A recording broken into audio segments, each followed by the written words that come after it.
2025 March 8 അന്താരാഷ്ട്ര വനിതാ ദിനത്തിൽ രാജ്യത്തെ നടുക്കി കർണാടക ഹംപിയിൽ നിന്ന് കൂട്ടബലാത്സംഗത്തിന്റെ വിവരങ്ങൾ പുറത്തുവന്നു. ക്രൂരത നടന്ന് രണ്ടാം ദിനമാണ് കുറ്റകൃത്യം വാർത്തകളായത്. വിദേശ വനിതയടക്കം 2 സ്ത്രീകളെ കൂട്ടബലാത്സംഗത്തിനിരയാക്കിയ കേസിൽ പ്രതികൾക്ക് കഴുമരം ശിക്ഷ. കൊപ്പാൾ ജില്ലാ കോടതിയുടേതാണ് വിധി. US പൗരൻ ഉൾപ്പെടെ യുവതികളുടെ കൂടെ ഉണ്ടായിരുന്ന 3 പുരുഷ സഞ്ചാരിമാരെ കനാലിലേക്ക് തള്ളിയിട്ടാണ് സ്ത്രീകളെ ആക്രമിച്ചത്. സംഭവത്തിൽ ഒഡീഷ സ്വദേശി അന്ന് കൊല്ലപ്പെട്ടിരുന്നു.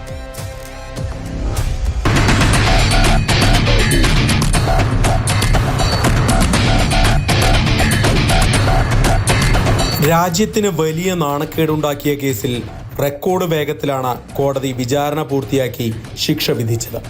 കേസിലെ പ്രതികളായ മല്ലേഷ്, ശരണപ്പ, സായികുമാർ എന്നിവർക്കെതിരെ ബലാത്സംഗം, കൊലപാതകം, കവർച്ച ഉൾപ്പെടെയുള്ള കുറ്റങ്ങൾ സംശയാതീതമായി തെളിയിക്കാൻ പ്രോസിക്യൂഷനായി.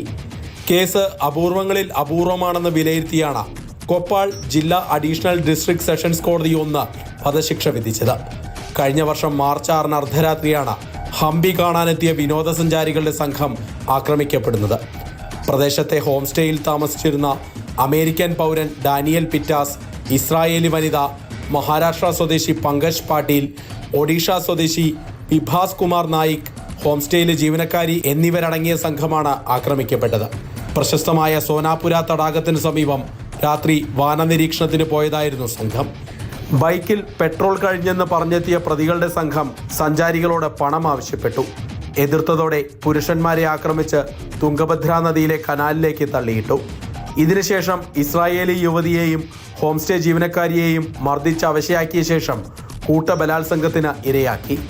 സംഭവത്തിന് പിന്നാലെ പ്രതികൾ രക്ഷപ്പെട്ടു. വെള്ളത്തിൽ വീണ US പൗരനും മഹാരാഷ്ട്ര സ്വദേശിയും നീന്തി കരയ്ക്കെത്തി. എന്നാൽ ഒഡീഷ സ്വദേശി വിഭാസ് കുമാർ നായിക് കനാലിൽ മുങ്ങി മരിച്ചു. പോലീസ് എത്തിയാണ് വിനോദസഞ്ചാരികളെ ആശുപത്രിയിൽ എത്തിച്ചത്. വിഭാസിന്റെ മൃതദേഹം പിറ്റേ ദിവസമാണ് കണ്ടെത്തിയത്. സംഭവത്തിന് പിന്നാലെ കൊപ്പാൾ SP നേതൃത്വത്തിൽ പ്രത്യേക സംഘത്തെ നിയോഗിച്ച് നടത്തിയ അന്വേഷണത്തിലാണ് പ്രതികൾ പിടിയിലാകുന്നത്. കേസിൽ അന്വേഷണം പൂർത്തിയാക്കി പോലീസ് അതിവേഗം കുറ്റപത്രം സമർപ്പിച്ചു. തുടർന്നാണ് പ്രത്യേക കോടതിയിൽ വിചാരണ പൂർത്തിയാക്കി ശിക്ഷ വിധിച്ചത്.